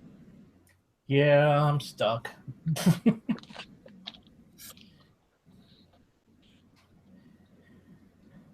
Finally getting my car fixed from when I hit that snow pile in front of my driveway. Oh, great. Yeah, I forgot that the snow froze solid, so it's like hitting a piece of metal. No. Yeah. That sucks. So did it hurt the car, or did it just damage the body? It only put like a small tiny crack on the front bumper, which I'm not getting fixed because by the time you do a whole bumper, it's like $800. It's literally like an inch now. But the what do you call those things? The daylight running light popped out of the thing. The bezel broke, so they're putting a whole new bezel and remounting it. And when it's there, I'm getting the inspection and stuff done because it's due this next month. You guys have smog? Well, no, not smog. Smog's like California, isn't it? Oh, I didn't know. Well, yeah, I know they do an emission. Smog is there. Not in Alabama. If you not here either. If you can pay for a car tag, we're going to put one on it and send you on your way. They put tags in Alabama. They put tags on stuff that aren't even cars. You just roll up with your lawn tractor and they'll slap a tag on it. Unless you come from out of state, then they want to see the vehicle and make sure the VIN number physically matches. They'll usually look, but they don't always even go outside to do that. I think Scott said they didn't even go outside on his when he moved here from out of state, but they don't care. I'm telling you, they just want the money. If it's got a wheel and it rolls, you're good. They have to have wheels.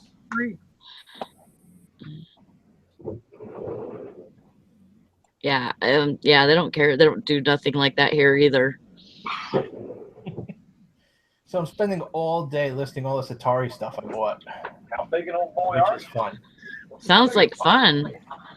Check these out. These are. Do you remember back in the day when you played an Atari game, you could mail in your high score and they would send you a patch? I remember seeing like brochures and stuff in the games with talking about that, but I never did that. I never sent in anything. Me either. I was never good at that crapping.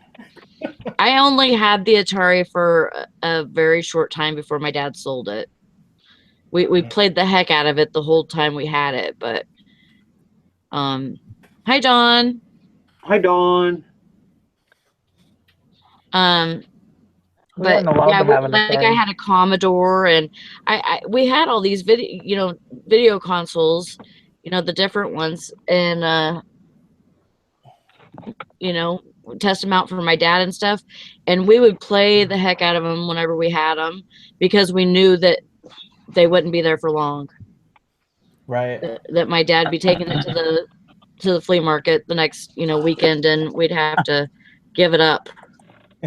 Well, at least you got to test it. Yeah. We weren't allowed to have an Atari. Every once in a while. You weren't allowed to have an Atari, Nikki? No, because my dad was worried that we would spend too much time playing it. Oh, I remember I asked for mine for Christmas. It was a big deal that I got it. Because then I remember my mom's like, okay, but that's it, because these are really expensive. They're like $100. That would be the only present you get. Back when $100 was a lot of money.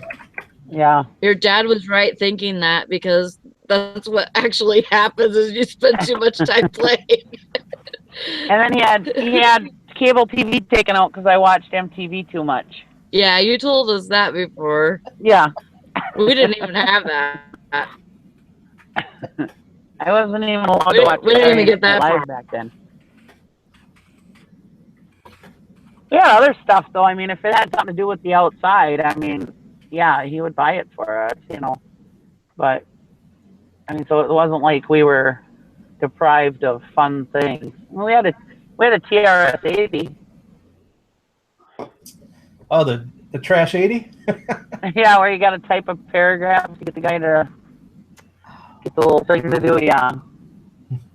I had one of those. Yeah, I had one years ago. Yeah, we weren't allowed to do much, so I had to make up my own rules. Well, we got money to go to the arcade. I used to go to the arcade all the time, which was good. We lived in the country, and so we were probably, I don't know, maybe 5 miles from, probably about 6 or 7 miles from town. And so, I mean, it's just, my brother used to walk it. I would never walk it because I was afraid of dogs. But, so yeah, I was always getting into trouble though. I was always finding something to get in trouble with. Yeah, and Nikki, don't get me started with arcade machines because I used to buy and sell those. I used to go to arcade machine auctions. Those were the best. Yeah. All the games are just on free play the whole time. It's just rows and rows of games. Oh, fun. Gosh. At one time, I had as many as 25 arcade machines at once. It was like having your own 80s arcade. It's freaking That would have great, been man. sweet. Why would you sell them? That would be fun. Well, you know, you got to make a profit. You can't keep everything. I know.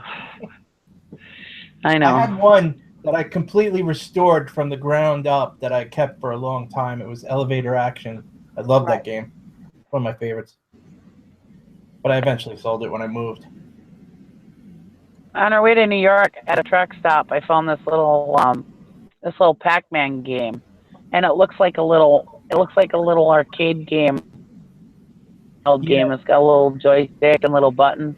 Yeah, it's a. I bought it for like $20. It was kind of chintzy, but. Did you buy it? I did. Yeah, it's worth double that easy. Yeah. It may be more. Does it have the battery cover? Yeah.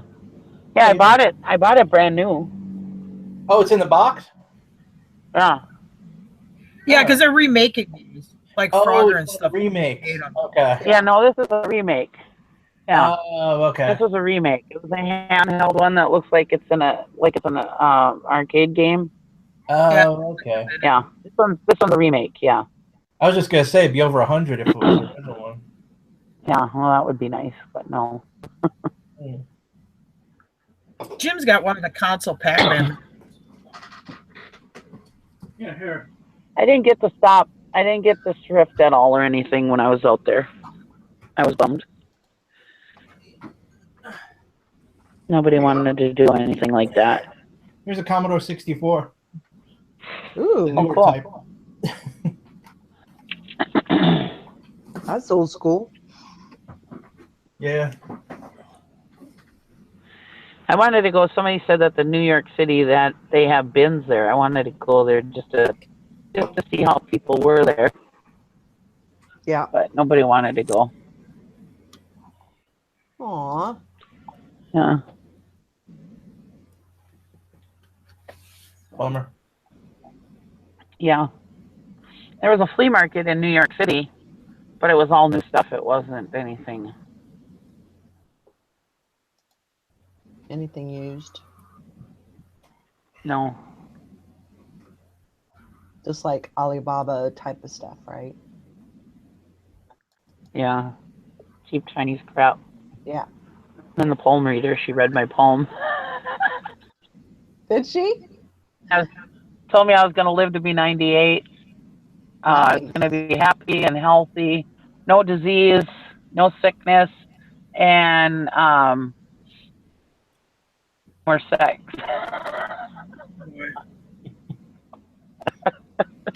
Good deal.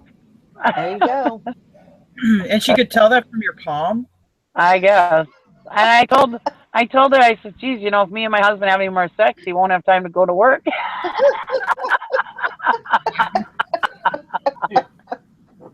Here, I'm going to reach over and hand this over to Scott. Here you go, Scott. Oh, cool. Oh, my gosh. And I'm going to make lots of money. Well, there you go. There you go. Yeah. Don't tell my good Catholic dad that I went to a palm reader.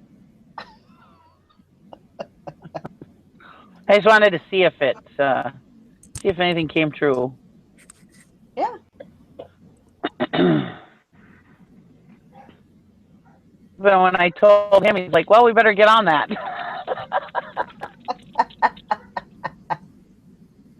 There you go. Boom, chicka, wow, wow. Yeah. Angela says it's the bins are in Brooklyn. Oh, they're in Brooklyn? Oh. Yeah. Yeah, I thought it would be fun just to go check them out, just to see how the people are. The people are crazy at at the bins in the Twin Cities down in Minnesota. So I thought, oh man, I can just imagine how the bins are in New York. I like the ones in Kansas City because they've really got, I mean, there's really not a lot of craziness. Yeah, when they bring the bins out, but I just don't go over there when they're going through all that stuff. So, but I don't, that's something that I want to do. I want to go to, visit some other bins, other places. So, Yeah. Well, if you ever go to Brooklyn, you can tell me the stories. There you go. God, I try not to go into the city anymore too much. I used to work in the Bronx for a while. My good friend, at the time years ago, his father owned an apartment building there, and I used to do side jobs there once in a while. It was fun. Nice. I think the best part was it was like the building was like, I don't know, maybe 10 stories or so. And I remember we were working towards the top of the building and we were gutting this apartment. And I remember if you open the window, it would just be like an alley down there and it was gated off. So we could take everything that was in the apartment that we were gutting out and throw it out the window. It was so much fun. I didn't want to actually buy anything at the bins because I'm scared of cockroaches, So. I've never seen a cockroach at the bins. If I did, I probably wouldn't go back.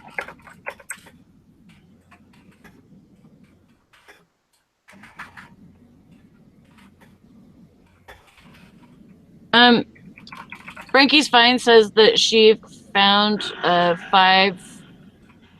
Atari cartridges at an auction for $750. Should I list separately or is a lot? I was going to type it, but you should research each separately to make sure they're not like super wanted games.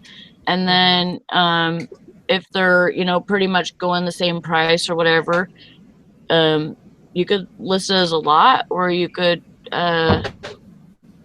list separately. It just depends on what you want to do. Able to get rid of them a lot faster if you list them together, though, I think. A list of what? Atari cartridges. Atari games.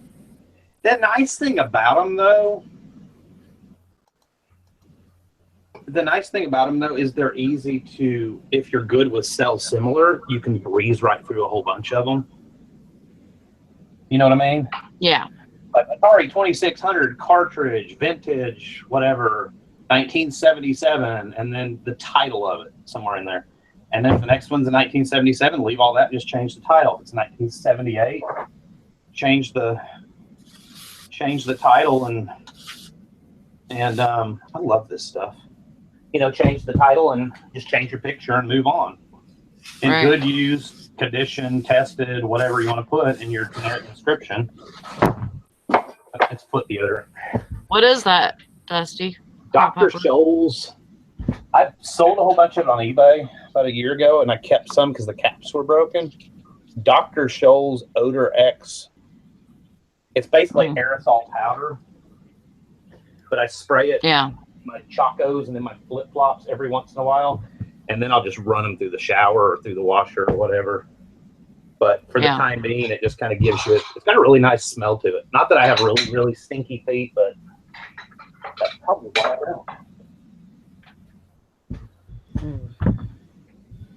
I don't know, it makes me Megan wants to know, how do y'all feel about the 60-day returns? I think 60s. I switched to it. I thought you didn't need to sell anything. That's what you just said a minute ago. What? Who switched to You said you don't even sell anything on eBay anymore. That's what you just said a minute ago. How the hell of course you switched to it. I have like 30 some things listed. Oh, I didn't know that. If they're gonna return it, they're gonna return it. I mean, I personally, as a consumer, I don't think I've ever really needed to return anything at the 30 to 60 day mark, with the exception of maybe that we were talking about yesterday's show, the toner that I didn't open in time or whatever. But I think even if you switch to that, I don't think you're going to see. You just write that in your business model. I don't personally think you're going to see like exorbitant returns, unless maybe you're selling clothing. Sellers might be a little bit different story. I don't know. I don't know. Speaking of which, I sold the two Margaritaville. I sold 2 of the t-shirts yesterday. I took an offer of $15 a piece. Nice. Cool. The same person. I'm surprised they didn't buy the third one. But whatever. Of course, Did you tell them about it? Nah. Well, if they found the one in my store, they had to found the other one. They bought the 2 greenish looking ones, and the other one's kind of tan. It's not really pretty. So I'm figuring that's probably what they did. Well, I figure, especially since PayPal has, what is it, 90 or 120 days? 180. 180 days. Yep. 180 days. Not switch to 60 days because you're under it with PayPal. So Yeah.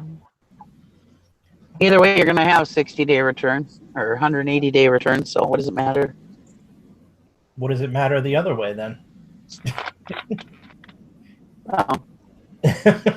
You know, if you think about it. Well, because then you're staying in the good graces of eBay, doing what eBay wants you to do.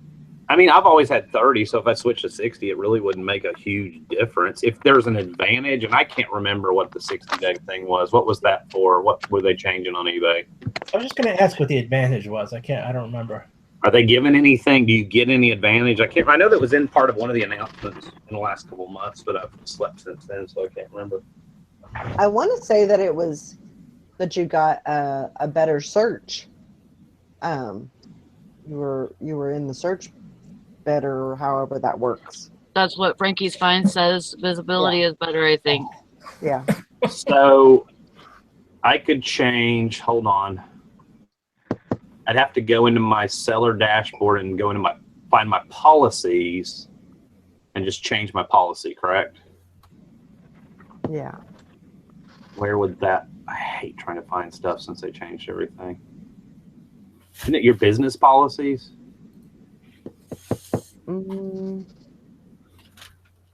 Seller account preferences. No.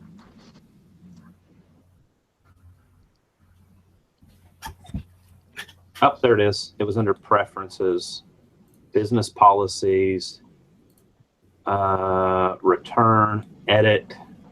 What the hell? Let's do it. 60 days.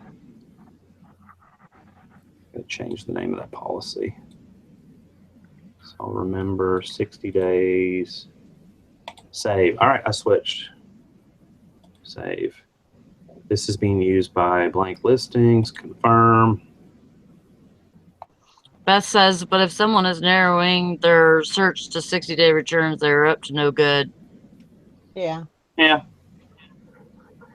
I buy that.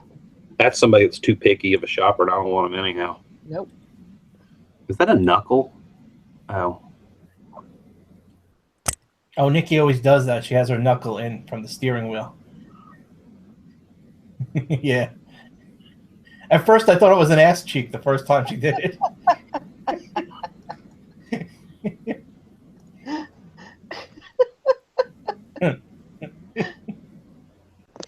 Well, it's kind of nice having a car the last couple of weeks that had like Bluetooth and all that kind of stuff. Although I don't use Bluetooth a whole lot because it just runs your damn phone down, your battery down really fast. But it did have the little USB port where you could just do it that way. The only problem was every time I plugged my phone in, it would start playing my iTunes music, which is like about 8 random songs and a Paul McCartney album that he did in later years that was called, and get this, because God knows Paul McCartney didn't think this through very well. The entire album was called Kisses on the Bottom. Like, surely some record exec somewhere goes, no, I don't think we can call it that. That sounds awful. It was actually pretty decent. I mean, I'm not a huge Paul McCartney fan. I forget why I even bought it several years ago, but it would start playing that. And I'd go, stop, and start screaming, hitting the on the display thing in the car, hitting the pause, and the kids would laugh every time I get in the car because it'd start playing that, just randomly playing it. It's funny.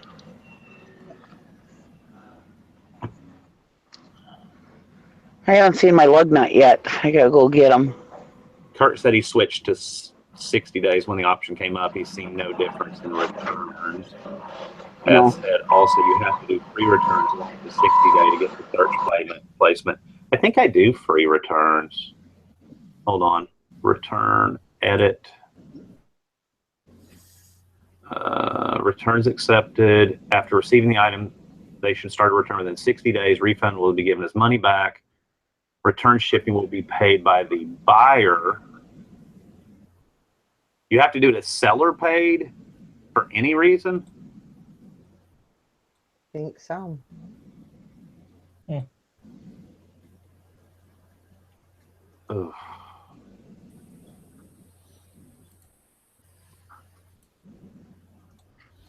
So you have to pay for return shipping. I had it set to where buyer pays for return. But you know what? They usually pick a reason anyhow that gets them a free return. So, I mean, it's kind of a moot. It's going to be item not as described. So then they're going to get it. They know that. They're going to get you're going to pay the shipping back on it. I've had 2 returns in the last probably 90 days that were actually where the buyer paid it because they said they ordered by mistake or changed their mind or whatever. I don't get very many returns either. In the last 2 days, I've had 1 return, and it was like a $10. It was a stapler. It wasn't even a tool.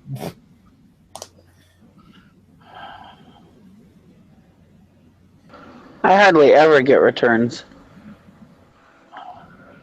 That's because you don't sell anything. You don't sell anything. How the hell are you going to return? When I was selling a lot of stuff. Shut up, Jason.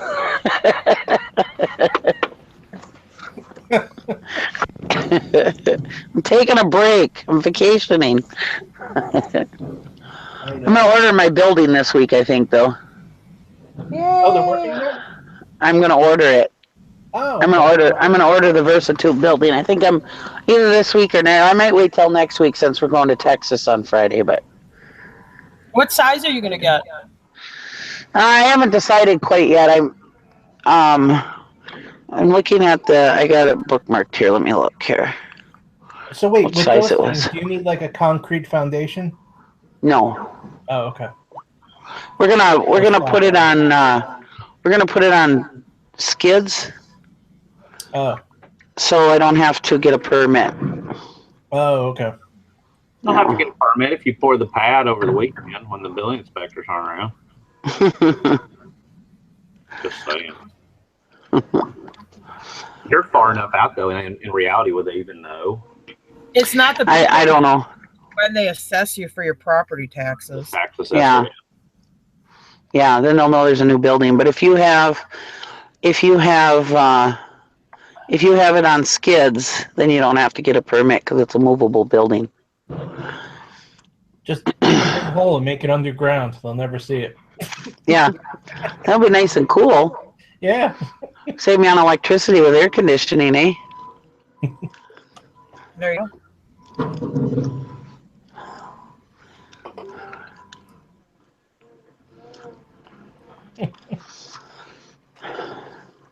Yeah, I was looking at either the 20 by 20 or the 24 by, I was also looking at the 30 by 40 by 10. And that's only about $9,000, so it's not bad. No. Because the 24 by 24 by 10 was the one. And then I also was looking at the 30 by 40 by 10, because there's only, it's not that much difference between the two, so, in price. So. Hey, turn that down, Brandon. But I think 30 by 40 by 10 should be plenty big. Oh, yeah. That's a pretty good size. That's 12 square feet. That's big. Yeah. And the whole kit only costs $9,500. Not really. How many blow molds do you think you could hold in it? How many what? Those glow molds or whatever you call them. Oh, blow molds? Glow molds. Watch. I know you love those things. Oh, they sell really good. Yeah. Every time I see one, though, I always think of you. Should start buying them.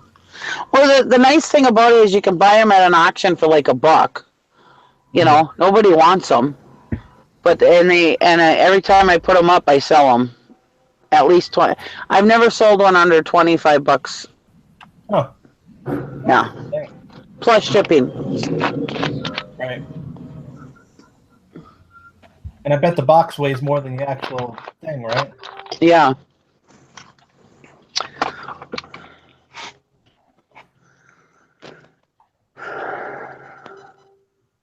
All right, guys. I think we're going to go ahead and wrap up the show. Okay. Everybody have a great day, and No. Click. we will see you tomorrow. Bye, everybody. Bye, everyone. Be like you did yesterday and just click the button.